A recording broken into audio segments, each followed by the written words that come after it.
Olá, alunos do terceiro ano. A gente vai dar início à correção da semana 1, conteúdo de História, tá? Na semana 1, vocês estudaram, né, a relação entre mercantilismo e o tráfico negreiro, tá? São dois temas aí, até que eu coloquei nas orientações para vocês lá no CLES 1, que a gente já estudou, vocês já viram a respeito disso, né, inclusive o ano passado, mas vamos rever alguns pontos aí, tá? Vamos lá. Primeiro tem dois conceitos aqui, né? Mercantilismo, conjunto de ideias e práticas econômicas desenvolvidas e adotadas na Europa entre os séculos XV e XVIII, durante a fase do capitalismo comercial e tráfico negreiro, migração forçada de negros africanos para a América, em sua maioria para o Brasil. Tem o texto, que eu recomendei vocês lerem, inclusive ele está aberto aqui, né? O ponto principal é aqui, as principais características do mercantilismo. Então, deem uma lida. E o vídeo também, que eu deixei lá para vocês sobre mercantilismo, é bom assistir, tá bom? O PET traz alguns temas aqui, né? O mercantilismo, ele busca aí manter o Estado forte, né? O protecionismo, a questão do Estado interferir na economia, e eu diminuir a importação e aumentar a exportação, que é a questão da balança favorável aqui, né? Eu vender mais do que comprar. Vamos lá. Atividades. Tem um pequeno texto, vocês devem fazer a leitura, né, e para depois responder a questão. Questão número 1. O que visava o mercantilismo? Está aqui no parágrafo. Ó. O mercantilismo visa o quê? O acúmulo de capital, onde o Estado controla a economia e as atividades comerciais. O acúmulo de capital e o Estado controlando a economia. Volta aqui na charge que dá para entender, né? Depois, número 2, qual a relação do mercantilismo com o tráfico negreiro? O tráfico negreiro, ele garantia o acúmulo de capital. Tá? Quando eu consigo uma mercadoria, vou chamar negros de mercadoria, né? Porque era essa visão daquele período, uma mercadoria que vem para mim de uma forma que não me custa muito, e depois eu vendo num valor muito alto, né? Eu estou lucrando com aquilo, eu estou ganhando muito, acumulando dinheiro com aquilo. Né? Então o tráfico negreiro ele favorecia o mercantilismo por conta disso. Então a relação dos dois é: eu consigo com o tráfico negreiro acumular capital, que é o ponto principal do mercantilismo, certo? O acúmulo de capitais. Qualquer dúvida vocês me chamem aí, mas a resposta é essa. A relação dos dois é eu usar o tráfico negreiro para poder garantir o acúmulo de capital. Eu comprar por pouco e vender por bastante. E lógico que o Estado, através do mercantilismo controlando a economia, o Estado controlando a economia, conseguir lucrar com isso também. Né? O mercantilismo ele consegue fazer com que o Estado mantenha o tráfico negreiro acontecendo e com isso garantindo o acúmulo de capital. Ficou melhor assim a resposta. Número 3, uma questão de vestibular. A gente faz a leitura juntos, tá? A identidade negra não surge da tomada de consciência de uma diferença de pigmentação ou de uma origem biológica entre populações negras e brancas, ou negras e amarelas.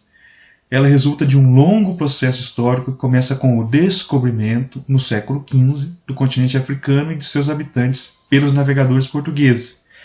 Descobrimento esse que abriu o caminho às relações mercantilistas com a África, ao tráfico negreiro, à escravidão e, enfim, à colonização do continente africano e seus povos. Presta atenção. Relações mercantilistas com a África, tráfico negreiro, escravidão, colonização do continente africano e de seus povos. Eu me cheguei aqui. Com relação ao assunto tratado no texto acima, é correto afirmar o quê? Letra A. A colonização da África pelos europeus foi simultânea ao descobrimento desse continente? De forma alguma. Eles começaram a colonizar um pouquinho depois. A existência de lucrativo comércio na África levou os portugueses a desenvolver esse continente? Existia um comércio lucrativo com a África, sim, mas eles desenvolveram o continente? De forma alguma. A África, não querendo generalizar, né, mas é um continente pobre até hoje. Né, e em vários lugares não tem nada do desenvolvimento que a gente tem na Europa ou tem aqui. O surgimento do tráfico negreiro foi posterior ao início da escravidão no Brasil? Não, começou junto, né? A da escravidão negra começou junto. Então, errado. Letra I. A colonização da África antecedeu as relações comerciais entre esse continente e a Europa? De forma alguma. Primeiro se iniciaram as relações comerciais, para depois eu começar a colonizar. Tá? Então a resposta correta aqui, né, é a letra D. Sempre eu dou essa dica. Quando vocês vão resolver uma questão de vestibular, vai por eliminação, o que é verdade e o que não é. Tá? Então olha a, questão, a alternativa D. A exploração da África decorreu do movimento de expansão europeia no início da Idade Moderna. O ponto-chave está aqui, ó. Idade Moderna. A Idade Moderna, ela se inicia no final da Idade Média, 1453, alguns historiadores um pouquinho depois, mas enfim, no século XV, 1492, né? Século XV a gente está falando. Então, sim, né? Nesse caso, essa resposta está correta, por quê? Porque foi no século XV, né, que iniciou-se um movimento de expansão na Europa, tá certo? Então a resposta correta dessa alternativa é a letra D. Agora nós vamos para a questão número 4, também é uma questão de vestibular. Faremos a leitura. Os indígenas foram também utilizados em determinados momentos, e sobretudo na fase inicial da colonização do Brasil, nesse caso. Nem se podia colocar problema nenhum de maior ou melhor aptidão ao trabalho escravo. O que talvez tenha importado é a rarefação demográfica dos aborígenes e as dificuldades de seu apresamento, transporte, etc.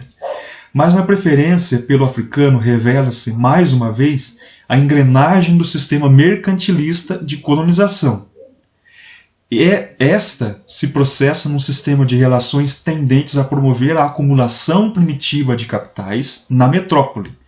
Ora, o tráfico negreiro, isto é, o abastecimento das colônias com escravos, abria um novo e importante setor do comércio colonial, enquanto o apresamento dos indígenas era um negócio interno da colônia. Então percebam que eu trazer escravos de fora, eu consigo mandar dinheiro para a metrópole, que era o principal ponto da colonização. Já o negócio indígena, eu conseguiria deixar dinheiro na colônia, que para a metrópole não era tão bom, né? Aqui vai explicar. Ó. Assim, os ganhos comerciais resultantes da preação dos aborígenes mantinham-se na colônia, com os colonos empenhados nesse gênero de vida. A acumulação gerada no comércio de africanos, entretanto, fluía para a metrópole. Realizavam-na os mercadores metropolitanos, engajados no abastecimento dessa mercadoria. Esse talvez seja o segredo da melhor adaptação do negro à lavoura escravista. Paradoxalmente, é a partir do tráfico negreiro que se pode entender a escravidão africana colonial, e não o contrário. Aqui ele já meio que respondeu a pergunta, mas vamos lá. Nesse trecho, o autor afirma que na América Portuguesa o quê? Os escravos indígenas eram de mais fácil obtenção do que os de origem africana, e por isso a metrópole optou pelo uso dos primeiros, já que eram mais produtivos e mais rentáveis? De forma alguma, né? Era mais fácil obter, sim, mas só que dava trabalho, né? Porque você tinha que buscar lá, né? Então, você tinha que buscar nas aldeias, só que lá em cima no texto fala a questão do apresamento, eles não eram tão dóceis assim, né? Então não, a metrópole não optou por utilizar indígenas. Os escravos africanos aceitavam melhor o trabalho duro dos canaviais do que os indígenas, o que justificava o empenho dos comerciantes metropolitanos em gastar mais para a obtenção na África daqueles trabalhadores. Também não entra essa questão aqui, né? Quando você está com uma pessoa te olhando com um chicote, poder te dar uma chicotada se você não fizer o serviço, mesmo sendo indígena, mesmo sendo africano, você vai fazer. Né? Você não tem escolha ali. Né? Também não se gastava mais para obter na África, viu? A coroa não gastava tanto. O comércio negreiro só pôde prosperar porque alguns mercadores metropolitanos preocupavam-se com as condições de vida dos trabalhadores africanos, enquanto que outros os consideravam uma mercadoria? De forma alguma. Quando que os mercadores metropolitanos se preocuparam com a condição de vida? Lembra que a gente estudou a respeito dos navios negreiros, né, que eles vinham em condições subhumanas? Tinha alguma preocupação com vida ali? De forma alguma. Então também não pode ser essa. Letra D. A rentabilidade propiciada pelo emprego da mão de obra indígena contribuiu decisivamente para que, a partir de certo momento, também escravos africanos fossem empregados na lavoura, o que resultou em um lucrativo comércio de pessoas. O emprego da mão de obra indígena contribuiu decisivamente para que, de forma alguma, o emprego de indígenas não trazia tanta rentabilidade assim, tá? que era um gasto excessivo de manter o indígena trabalhando. Certo? Então a D também não é. Letra E. O principal motivo da adoção da mão de obra de origem africana era o fato de que esta precisava ser transportada de outro continente, o que implicava a abertura de um rentável comércio para a metrópole, que se articulava perfeitamente as estruturas do sistema de colonização. Exatamente, o ponto principal do mercantilismo, acúmulo de capital. Ponto principal da colonização, eu buscar renda, buscar dinheiro, buscar capital em outro lugar. Então, trazer escravos da África para o Brasil era muito rentável para a metrópole, certo? Ela que criou todo um sistema de trazer, de gerenciar, inclusive de cobrar impostos para poder entrar escravos aqui. Então, o principal motivo aí de ter a mão de obra de origem africana ter sido usada aqui é justamente esse, a metrópole lucrava. Então, se a metrópole ganha, tudo bem em acontecer. Então, a resposta dessa questão é a letra E, como eu já falei. Aqui, ó, já respondia ela, no finalzinho aqui já respondia ela, né? A metrópole ganha mais com isso do que com a escravidão indígena. Então, pessoal, a semana 1 está respondida. A gente vê na semana 2.